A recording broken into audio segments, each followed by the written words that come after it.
Okay, so I'm about to upload all these clips and start the editing process, but I just wanted to say, disclaimer, forgive me for any rustiness, or y'all know it's been a while, and unfortunately I wish circumstances were different so that this wouldn't be my return video after a month, but it's something that I needed to do for myself to get this off my chest. So bear with any mistakes or slip-ups, or if things don't connect or make sense. I kind of was just speaking. Y'all love me, right? I love you too. So yeah, like I said, I might do a part 2, but for now I just needed to get this off my chest. So I'm just proud I even did it. So thanks, guys. If you're new to my channel, welcome. Thank you for stopping by. Hopefully you subscribe and you watch my videos and you become part of this family. And if you're familiar with my channel, you know that I have not made a video in, shoot, I think over a month now. Yeah, I think it's been over a month. And there's a very good reason, and that is also part of the reason that this video is getting made today.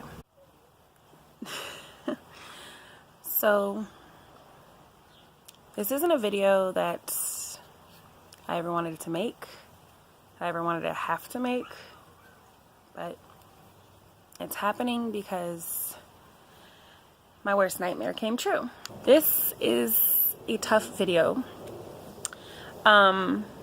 If you've been on my channel and you've watched my videos, you know that I've been documenting my mother's journey. And what I mean by that is my mother fell ill around, I feel like you guys are kind of crooked, fell ill around December of 2018. I wouldn't say she was like sick, but we knew something wasn't right.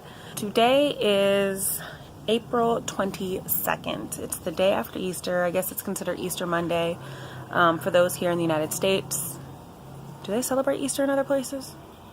I don't know. Ignorant of me. But it's not what today's video is going to be about.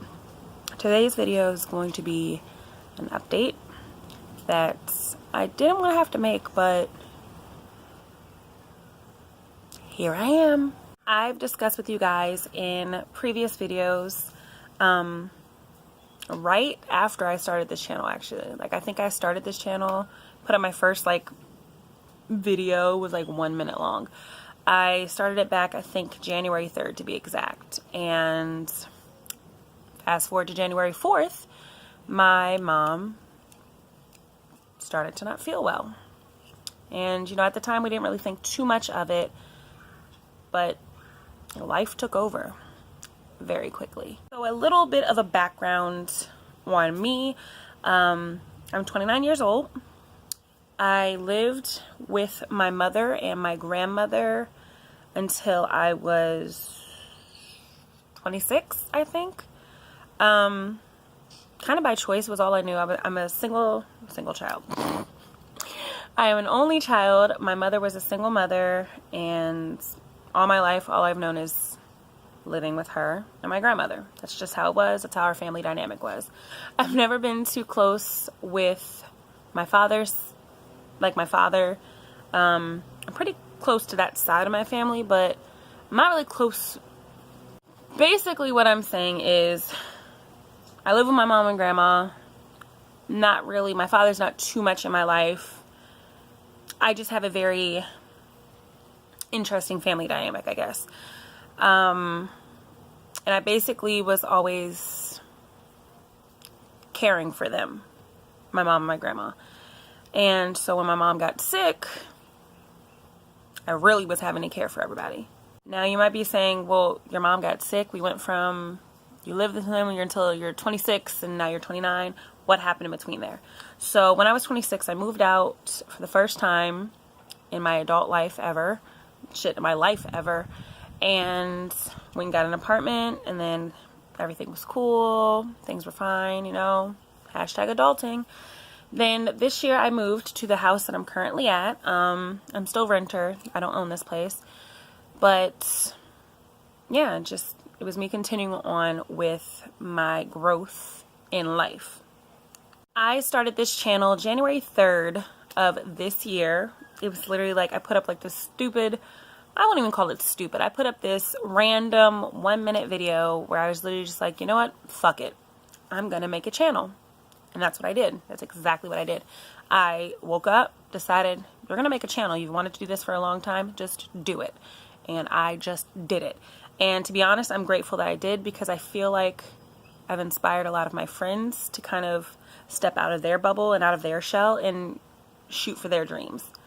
Not to say that this was my dream, but I mean, it is something that I've wanted to do. So I guess it is in a way a dream, but it's not like a dream come true, because anybody can sit in front of a camera and make a YouTube video. But anywho, that is not the purpose of this video. The purpose of this video is the day after I started my YouTube channel, my life took a turn for the worst. So if you follow my channel, you know that in my videos, a lot of them kind of documented my journey of my mom's health and the decline of that health. So around January 4th, so literally the day after I made my channel, is when we first noticed my mom got sick. And I don't mean sick like, oh, she was throwing up or, you know, had a fever, but there was something wrong and we couldn't figure out what was wrong. Fast forward, you know, a week or two later, she's back not feeling well again. She had gone to the doctors and they sent her to the hospital, and the hospital discharged her a week later, and then she ended up back at that hospital 2 weeks later, and then she came back out. So it was a lot of back and forth to the hospital, but there was still no answers. All we knew is for some reason she needed to be given blood a lot and given platelets a lot, and next thing you know, poof, it was all gone again, but she wasn't bleeding from anywhere. So there was just so much confusion as to, we're giving her blood, where the hell is it going? Pretty much. So from that testing, the conclusion they came to was she had something called MDS, which is myelodysplastic syndrome, which basically means your body has trouble producing blood. And it was like, oh, a light bulb went off. Oh, that makes sense. That's why you keep giving her blood and then it disappears and yada, yada. And, you know, they warned me, this is a pre-leukemia, you know, we should heed with caution, but it's treatable. It's manageable. She can get through this. We'll give her chemotherapy. You know, everyone was still somewhat hopeful. She finally got transferred to Johns Hopkins, which is #1 in my state. I live in Maryland. It's the #1 hospital in Maryland, #3 ranked nationwide, I think. And I was just very grateful that she was there. Sorry if you can hear the geese and ducks in the background. It's one of the things I love about living here. So she's at Johns Hopkins, and, you know, they're still giving her blood and platelets, but you couldn't really figure out what was going on, but things weren't looking good. But we had a lot of hope. So they were continuing giving her blood and platelets and running tests, and they did a bone marrow biopsy. You know, they stuck a big needle in her back, and they were digging, and I recorded it, but I don't think I'm going to put it up. So, yeah, we still need a diagnosis. From that testing, the conclusion they came to was she had something called MDS, which is myelodysplastic syndrome, which basically means your body has trouble producing blood. And it was like, oh, a light bulb went off. Oh, that makes sense. That's why you keep giving her blood and then it disappears and yada, yada.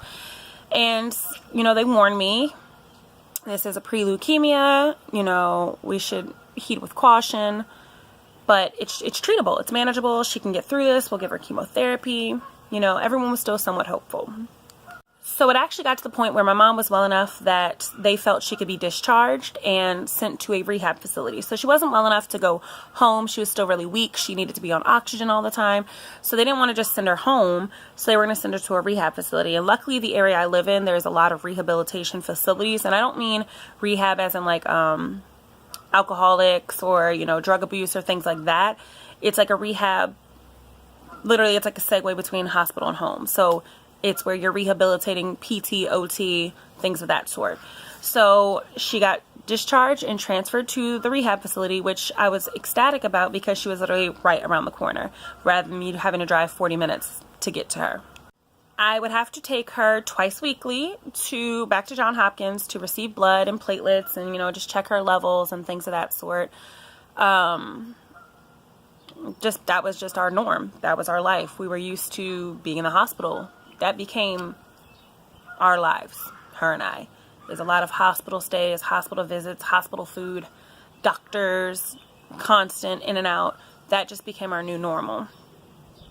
And then things took another turn, because while she was at the rehab facility, it was like one day she looked and felt great, and then the next day all hell broke loose. About 2.5 weeks after my mom was at rehab, her nose started to bleed, which for most it might be like, oh, it's just a nosebleed, woo, that's tragic.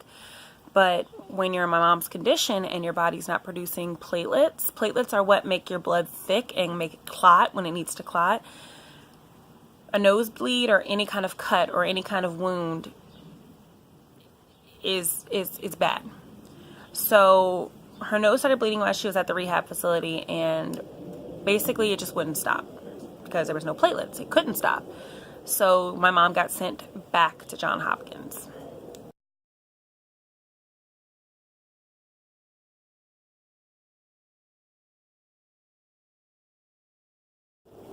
I would have never known that that was the last time she'd be going back to Hopkins.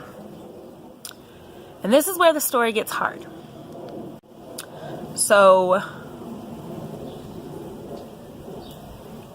my mom went back to Hopkins. This would now be her second time, her fourth overall hospital stay. Twice at her previous hospital, and this is their second time at Johns Hopkins. The first time she was in Hopkins, she was there, I forgot to mention that, she was there for a month.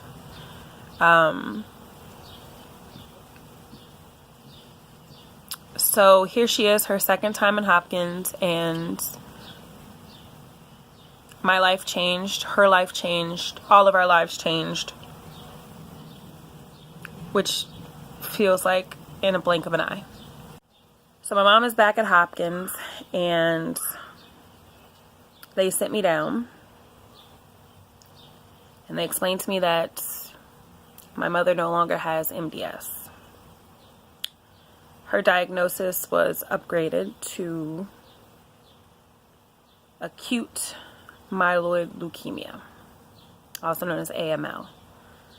And you might think, oh, well, it's cancer. There's chemotherapy, and, she can get better. And that is true for most. But my mom's story was a little bit different. Just like with any cancer or any illness, there's many variations and severity levels of each disease or illness. And my mother's form of acute myeloid leukemia was a terminal form, and it was very aggressive. Now, for most people, this is the point where they get chemotherapy. And with her type of with her type of cancer, chemotherapy would only prolong her life. It would give us maybe like a year. But, there's always a but. Mom's journey was a little bit more complicated than most, because her body was giving up on her. She ended up having to be put on dialysis, but not like just normal dialysis. Dialysis is for when your kidneys are failing. My mother had to be on continuous dialysis, which means she had 2 ports in her neck going into her jugular, because that was her strongest vein, and they were continuously taking the blood out of her body, cleaning it, purifying it, filtering it, and then putting it back into her body. And this ran continuously. And then in addition to that, she was on a breathing tube. So they had a tube stuck into her throat, down to her lungs, doing the air for her. Now, it sounds a lot scarier than it is. As far as like the breathing tube, my mom was still able to breathe over the tube if desired. The main reason they put the breathing tube in is because when she would sleep, her levels would go below 90%, and a good oxygenation rate is 90% and above, ideally 94 and above. And her levels would kind of fall below 90 when she was sleeping. So just to make sure that she was consistently breathing at a strong level, they wanted the breathing tube. However, these things were signs of trouble. They were signs and indications that her body was slowly but surely giving up and was not strong. So that chemotherapy that would prolong her life for 6 to 12 months is now off the table. I received that diagnosis of AML on Tuesday, April 9th. That was the day I kind of put up a red flag and I told everyone it's time that we come to see my mom. Before that, she had refused visitors. She just wasn't in the mood for it. But I said, oh well, you guys need to come see her. I knew in my heart that, I just knew in my heart something wasn't right. By Sunday, April 14th, 2019, Palm Sunday, 1:01 p.m., my mother took her last breath. The days leading up to that, Tuesday to Sunday, I'm so grateful because a lot of her coworkers and family friends and friends of mine that knew and loved my mom came and they just spent time with her, and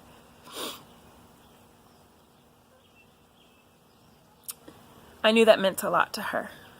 I know it was probably stressful for her in the fact that she was probably embarrassed, but I knew she needed it and I knew she was grateful for it.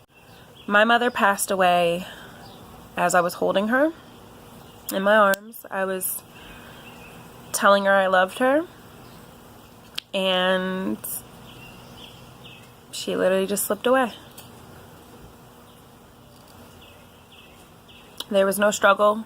There was no fighting. There was no visible signs of pain. She literally just slipped away as I was talking to her. My mother requested to be cremated, so I should be receiving her ashes sometime this week, maybe tomorrow, or if not the next day, which I feel like is going to be hard on me, but also bring some closure, kind of like this video. Because one thing my mom would not want me to do is sit around and just throw a pity party and just dwell. I was my mother's backbone, and she would hate me being weak. She would absolutely hate it. So I'm not going to do that. I'm not going to be weak. I'm going to get through this. I'm going to smile. I'm going to live my life. I'm going to remember her. I'm going to talk about her. And I'm just going to keep living for those that can't anymore. The story was pretty vague. It was kind of intentional. I'm not ready just yet to go too in-depth or too detailed. And I may do it in the future. I may not. I'm not making any promises. But I felt like I owed this video to myself and to you all. But more importantly, I owed this video to her, because at first she was kind of apprehensive with me doing YouTube, but then she really saw how much of an outlet it was for me, and she actually started getting into it. And if you saw my keto unboxing, she asked if she could be part of it. So, I owed this to her, because my mother was and is my best friend. And the necklace I'm actually wearing, always my mother, forever my friend. And every year, for the longest time, I would buy my mother a necklace on Mother's Day. And every year, her face would just light up, and she would wear that necklace religiously every day. And this year, I knew that my mom would not see Mother's Day. So I bought this for her, and she would hold it in her hand, and I told her I'd wear it for her. So I won't wear it every day because I don't want to ruin it, but this is her Mother's Day gift for this year. Oh, I love you, Mom. I know you're seeing this video just like everybody else, just in your own way. You're probably chilling around me right now as I make this. I wore this shirt today because it has, you probably can't even tell, but it's like birds flying. And I got this wind chime I actually found it in their house, and it's doves that have rainbows on them. And I'd never found this in the house before, and I went by the house for the first time after her death, and there it is. I will be giving some more updates sometime this week. There was some other things that kind of occurred in the last couple of months, maybe the last month since I made a video, that I do want to share with you guys, but I just wanted to make this video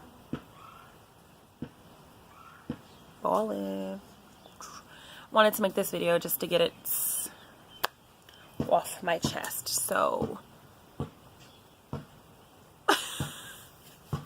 that is my sign that I need to stop making this video now and try to start uploading it. So I love you guys, and thank you for bearing with me. And Mom, I love you. Thank you for everything you've ever done for me. And I will see you guys next time. Hi, Birdie. It's a birdie. So I'll see you guys next time. Bye.